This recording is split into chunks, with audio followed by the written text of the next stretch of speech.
5% rise that Labour is dealing with was actually established by the Tories. Councillor Martin Abrams, and this is, I suppose, the question I really want to put to Martin, and we've all got to think about, is whether a 5% rise is actually going to do anything to save all those councillors that are either bankrupt or teetering on bankruptcy.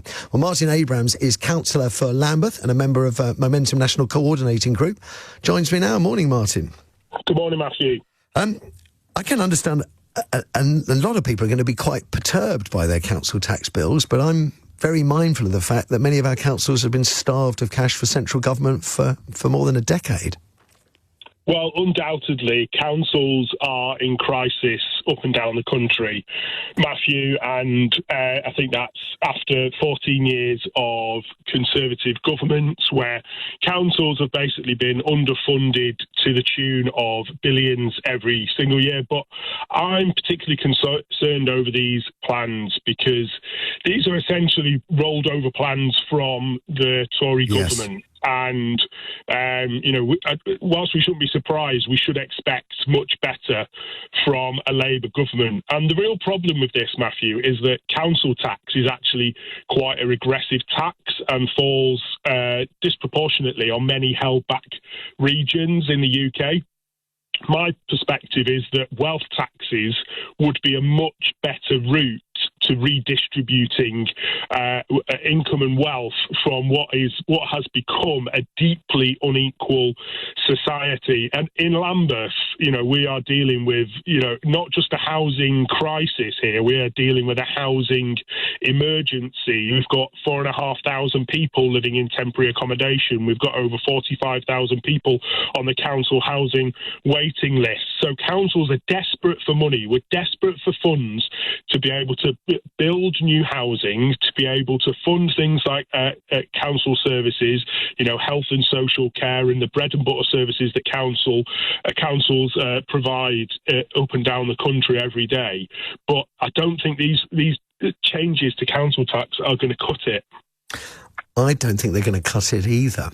And I'm sort of mindful of I keep returning to the fact that we're one of the biggest economies in the world, and yet we don't seem to have enough money to run our basic social services. We're looking at a government that is desperately trying to raise funds one way or the other. We're going to be talking a little later about inheritance tax on farms. Nobody wants to pay more taxes, it seems, but it does seem that in the last budget, Labour went after pensioners, they're going to go after farmers, but they won't actually introduce the wealth tax that you alluded to, that I have to say is starting to feel like the elephant in the room from my perspective, Martin. Well, that's it. And I can't agree with you that there isn't enough money, Matthew. There is enough money. Like you say, we are the sixth richest economy in the world. It's just that the money has been hoarded by a tiny handful of people. For example, the richest 350 people in the UK hold as much wealth as the GDP of Poland. They hold almost £1 trillion in wealth, and that is the richest 350 people. So then there does need to be political will. The only thing that is lacking in this country is political will. And when Labour talk about making tough decisions, I'll tell you what a tough decision is. It's going after people with billions of pounds. I would have said that was an easy decision compared to going after pensioners with a couple of £100. No, those are the easy decisions, Matthew. Let's be honest. This is what politicians do. They make the easy decisions sound hard, and the hard decisions, sound easy.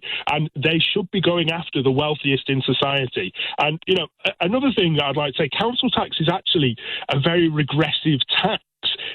We really need to be moving to a more progressive system where people pay sort of a proportional property tax.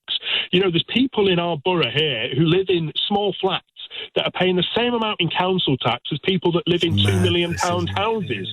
So people should be paying sort of a proportion as to what their property is worth. And that would, in an instant, help to redistribute some of that extreme wealth and inequality that we've been talking about. Another thing I'd like the government to do is to move to a much more aggressive stance on empty properties.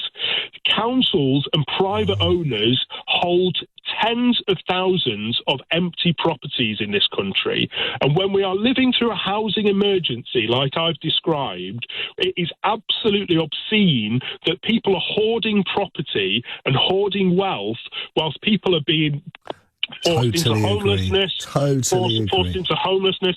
In Lambeth alone, there is almost 4,000 empty properties, and many of these are multi-million pound properties. You're preaching to the converted, Martin. I will leave you with this story just before I go. So the house immediately behind mine in Camden, where I've now no longer live, but it was sold just before lockdown to a family in New York who'd never been to the house.